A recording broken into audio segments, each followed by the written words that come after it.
Bonjour, aujourd'hui nous allons parler des vins sucrés pour aller notamment avec soit en apéritif, soit sur les desserts surtout.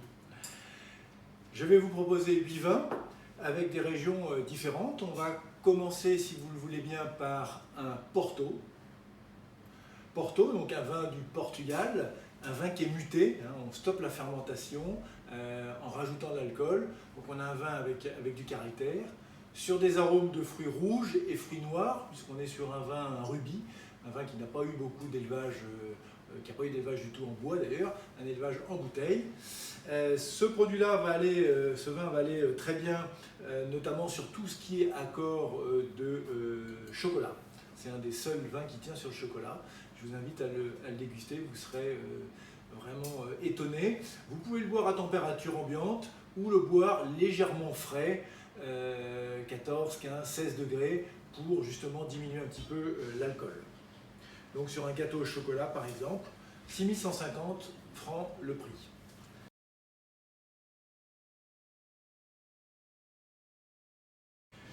Je continue et je change complètement de région et de pays, puisque là on va partir sur le Chili.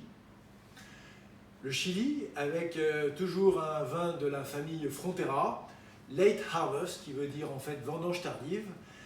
Par contre un vin où l'alcool est pas très important par rapport à des vendanges tardives, puisqu'en général on monte un petit peu plus fort en alcool. Là on va être seulement à 12 degrés. On va jouer à nouveau le côté fraîcheur sur des notes un peu de fleurs séchées, de miel. Accord, on peut mettre par exemple une tarte citron meringuée par exemple. En prix, prix vraiment très intéressant puisqu'on est à 3950.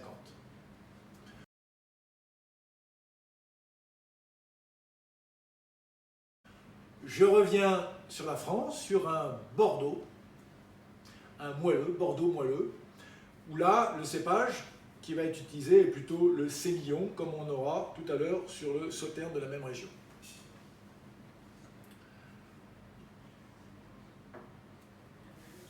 Là, je le verrai plutôt, par exemple, sur des accords de tarte aux pommes ou tarte aux abricots. En prix, 5900.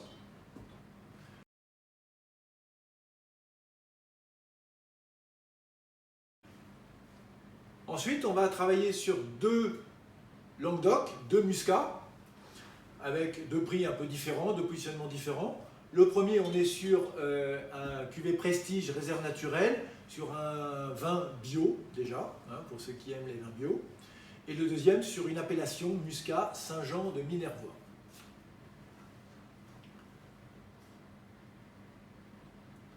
Là, le quatrième, donc on est plutôt sur des notes de mandarine, avec un petit côté aussi citronné. Ça va aller très bien sur par exemple du melon, sur des pastèques.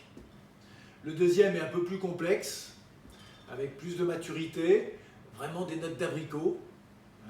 Et je les vois très bien aussi là, par exemple, sur un sorbet au litchi, un sorbet à l'ananas. Là, vous aurez un accord absolument prodigieux. En termes de prix, le quatrième, donc là, on va être à 5500, et le cinquième, le Muscat, à 6900.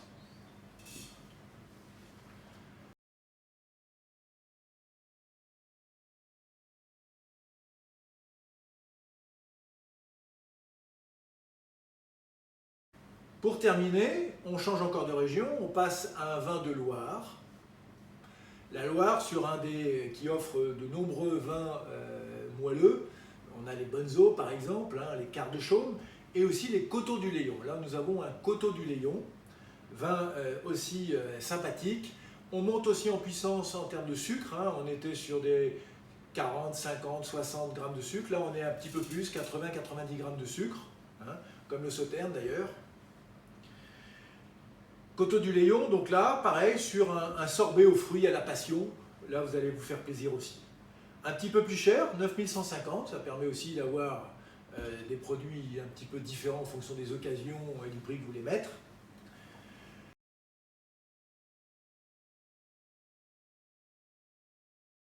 Le avant-dernier, un sauterne, donc très grande appellation, Château Yquem, pour ne citer que, qui est vraiment la référence des sauternes.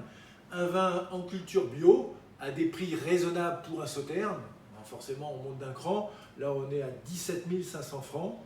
Et on est sur un vin qui va avoir plus de matière, plus confit aussi, qui va pouvoir aussi très bien voyager dans le temps.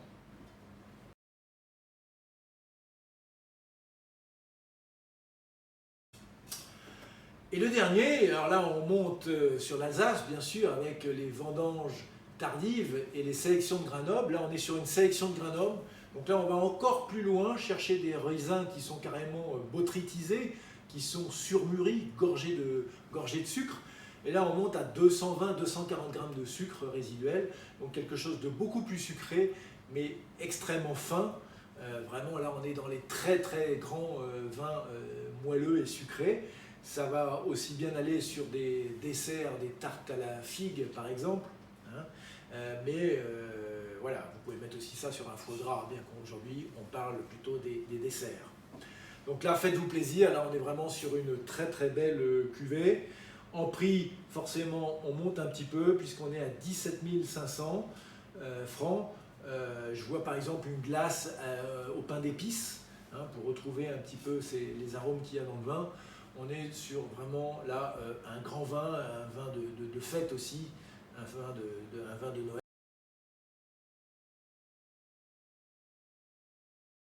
par exemple. Voilà, ben je vous souhaite une bonne fin de journée et pourquoi pas même à 4 heures sur une petite brioche. Voilà, faites-vous plaisir. À bientôt, merci.